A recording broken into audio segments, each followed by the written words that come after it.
Bonjour et bienvenue sur AfriBusiness TV. Aujourd'hui, nous sommes avec une grande dame qui est vraiment engagée dans l'entrepreneuriat. Comme on a l'habitude de dire, on les appelle les filles, femmes entreprenantes engagées. Elle est basée à Dubaï avec 2 entreprises.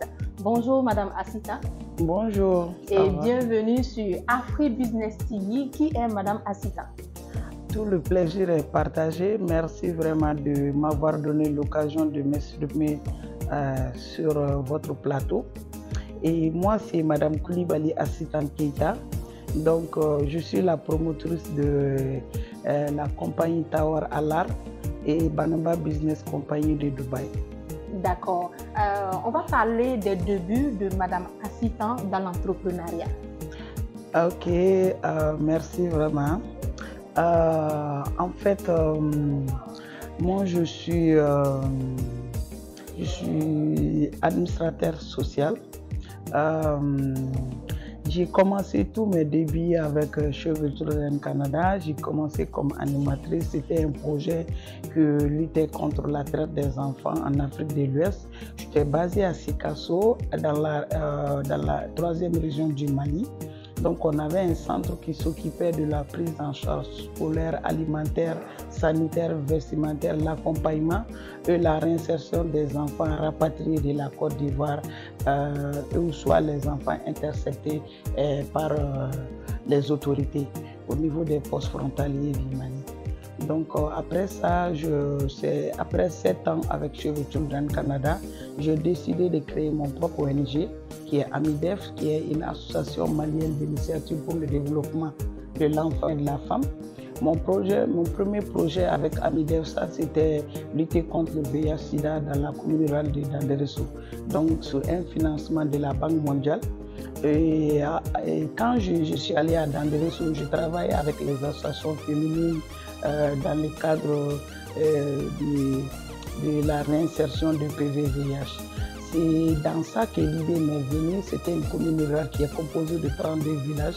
C'est dans ça que l'idée m'est venue dans l'entrepreneuriat parce que je voyais les femmes et c'était des femmes agricultrices. Donc elles avaient vraiment à peine, disons, des céréales. C'est la 3e région qui est Sikasso, est une zone d'excellence pour la culture. Il y avait notamment les légumes, les fruits dont les femmes tenaient. Je voyais que ça se pourrissait. Je me suis dit, tiens, est-ce qu'on ne va pas essayer de voir et transformer un peu ces produits locaux? Donc j'ai essayé d'organiser ces femmes-là en coopérative, en association. Et on a essayé de faire les champs qu'ils ont. J'ai essayé de chercher un champ avec le maire de la commune, donc où les femmes font les cultures de céréales, des légumes et des fruits. Donc l'idée m'est venue de transformer les céréales et les fruits. Donc c'est parti comme ça avec la coopérative.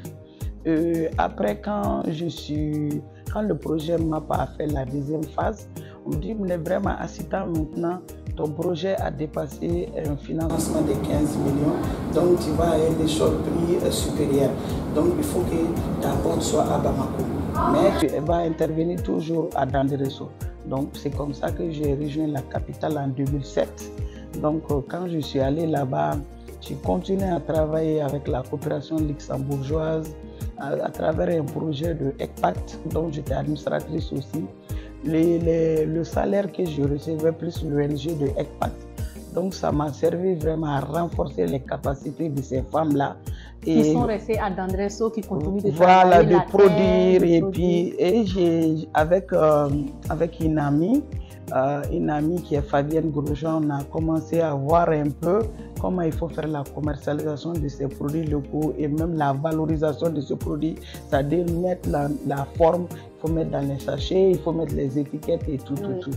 Donc on a essayé de faire ça. Après quelques années, donc j'avais une connaissance qui est venue, lui il avait un agrément il avait un agrément du ministère de l'Emploi et de la Formation professionnelle.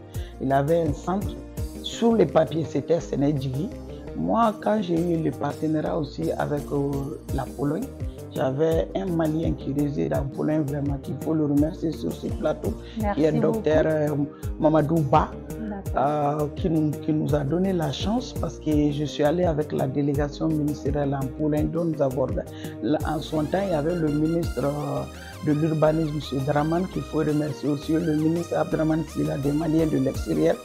Donc en 2015, on est allé en Pologne. Quand on est allé en Pologne, c'est là-bas que l'idée m'est venue vraiment de laisser tout et de m'intéresser à l'entrepreneuriat agricole. Parce que quand on est allé à l'Institut de l'Académie des sciences à Holstein, j'ai vu comment ça se passe ici, comment ça se passe là-bas. Et puis la ferme aussi que M. Mamadou Ba produit, un Malien qui est là-bas, qui est bien installé, tout. Donc non seulement l'idée de travailler à l'extérieur m'est venue, et ensuite j'ai dit, s'il y a possibilité qu'on fasse les transferts de compétences. Exactement. Donc après, je suis venu à Bamako, après la mission, on est retourné. Je suis allé au ministère de l'Emploi et de la formation professionnelle. Donc on m'a orienté, la directrice nationale m'a orienté vers son chargé de programme, qui est M. Funeke Keita. Jusqu'à présent, je travaille avec lui. Ouais. Quand je l'ai connu, vraiment, il m'a donné beaucoup d'appui, de conseils. Beaucoup de force, de motivation. Oui, les formateurs. Oui. Donc, il m'a dit, madame, au lieu de travailler avec l'agrément de quelqu'un qui est Sénégalais Djigui, pourquoi on ne va pas prendre pour toi et ouvrir un centre de formation, et le centre va s'appeler, au lieu de Sénégalais Djigui, on va mettre Sénégalais Katanye. Donc, et ça veut dire quoi en français? Sénégalais Katanye, ça veut dire l'avancée de l'agriculture. Voilà. Je comprends le bambara aussi. Tout à fait. Donc, on est passé directement à l'ouverture, à la création. Oui. À la création, je suis allé à Koulikoro, j'ai rencontré leur directeur régional, M. Guindo, qui m'a beaucoup appuyé au niveau du gouvernement. J'ai eu l'agrément de création du centre Sénégalais Katanye. C'était en 2016. Ouais. En août 2016, et on a, compte tenu des lourdeurs administratives, jusqu'en janvier 2017, j'ai eu l'agrément d'ouverture. Ouais. Donc le centre était là, le centre est basé à Sira-Koroméditan à Bamako. Donc après, j'ai eu à signer au mois de mars la convention pour 5 ans avec l'Institut de l'Académie en Pologne. Wow. Donc c'était quoi? C'était de former les apprenants. Et dans mon centre, c'est d'appuyer les jeunes qui ont fait la déperdition scolaire, ou les jeunes qui sont les recalés du DEF ou du bac, et les jeunes qui ont terminé avec les études, qui n'ont pas d'emploi, qui veulent faire la reconversion dans les filières agricoles. Il s'agit dans la convention qui nous lie avec la Pologne. Donc c'est eux qui subventionnaient le centre, l'Institut. Donc il s'agit en un premier temps de faire la formation. Et dans la formation, sélectionner les phares. Oui, les meilleurs, voilà. Ceux qui assimilent bien et qui arrivent à pratiquer ce qu'ils ont appris. Tout à fait. Et vraiment de les envoyer en Pologne pour faire des stages pratiques. Oui. Et après, ils viennent, on les appuie.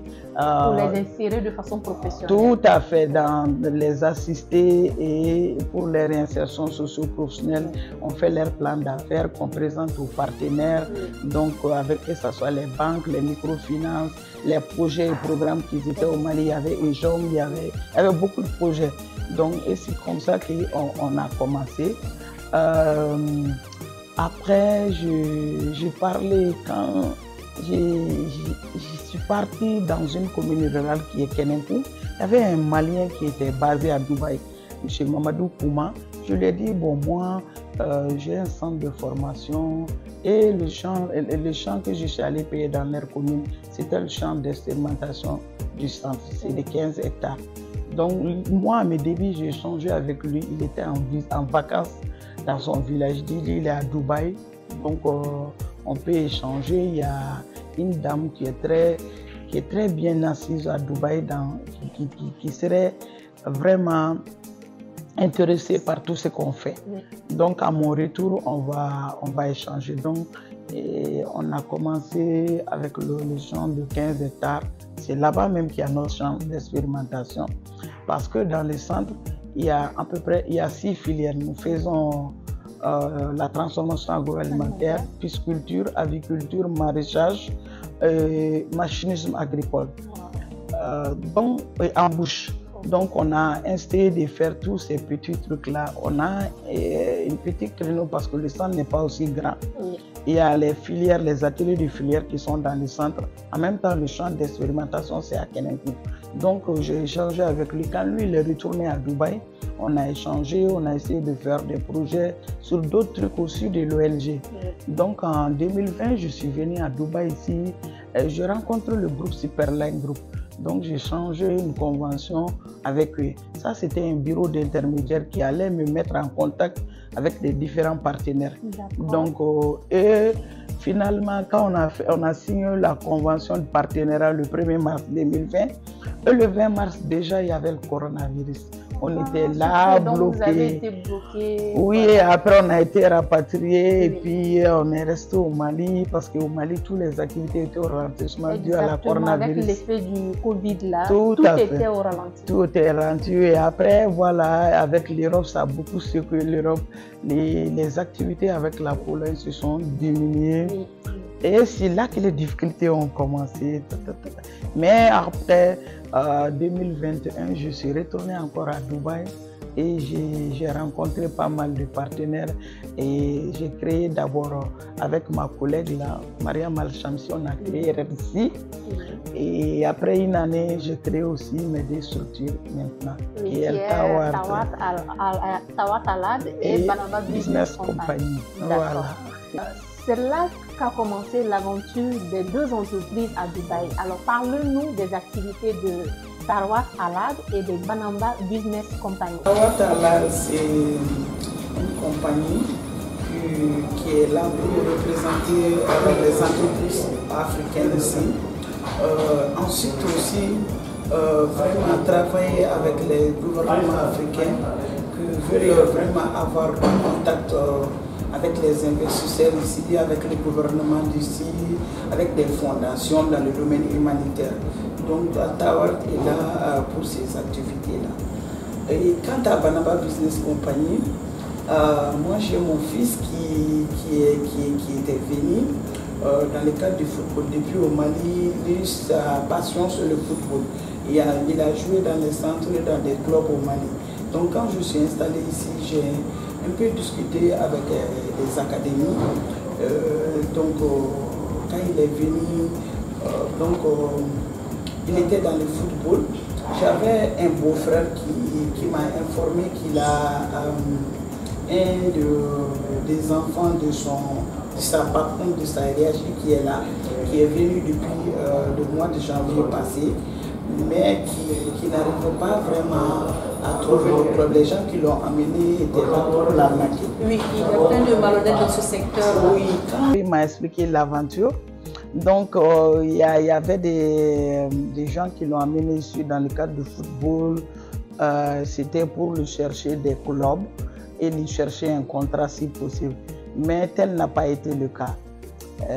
Moi, quand il m'a expliqué un peu comment ça se fonctionne, ça m'a donné l'idée tout de suite d'avoir une entreprise de management et d'assistance aux joueurs africains qui seront là, les jeunes. Donc, c'est comme ça que l'idée m'est venue de chercher vraiment la licence de Banaba Business Company. Parce que Banaba Business Company, c'est une entreprise vraiment qui s'occupe vraiment du management des joueurs africains dans le cadre du football. Et puis, quel qu'en soit leur encadrement physique, sportif, mental, et même les chercher des clubs, les mettre en contact avec des clubs. Et c'est aussi qu'ils veulent vraiment s'inscrire dans les académies partenaires ici. Donc, c'est un peu ça. Eux, dans Banaba Business Company, on est même allé loin. On a ajouté d'autres activités à l'ère d'aujourd'hui. C'est quoi? C'est d'avoir un club. C'est d'avoir un club, avoir vraiment... vraiment, nous aussi, on va vraiment faire la formation. De A à Z. Voilà, tout ce qui concerne vraiment l'accompagnement de l'enfant, du joueur. Et la gestion de sa carrière. Tout à fait, voilà, c'est ça qu'on est en train d'envisager. On a même déjà un local à Abu Dhabi, on est en au début, on est en contact. On attend vraiment l'agrément de la fédération aussi pour qu'on soit dans la 3e division. Et ainsi de suite, on va voir. Voilà. D'accord. Donc, c'est à partir de quel âge que vous acceptez le recrutement des joueurs? C'est de 15 à 18 ans. D'accord. Et je pense que cette structure est venue pour soulager un peu la partie arnaque parce qu'on rencontre beaucoup de jeunes qui se font arnaquer ou des familles qui se font arnaquer depuis l'Afrique, qui font venir leurs enfants. Et ces personnes qui sont chargées de gérer leur carrière souvent disparaissent et on laisse les jeunes à leur propre sort à Dubaï. Tout à fait. Et on espère vraiment que Banamba va venir soulager cela. Alors, on est à la fin de l'émission. Un dernier message?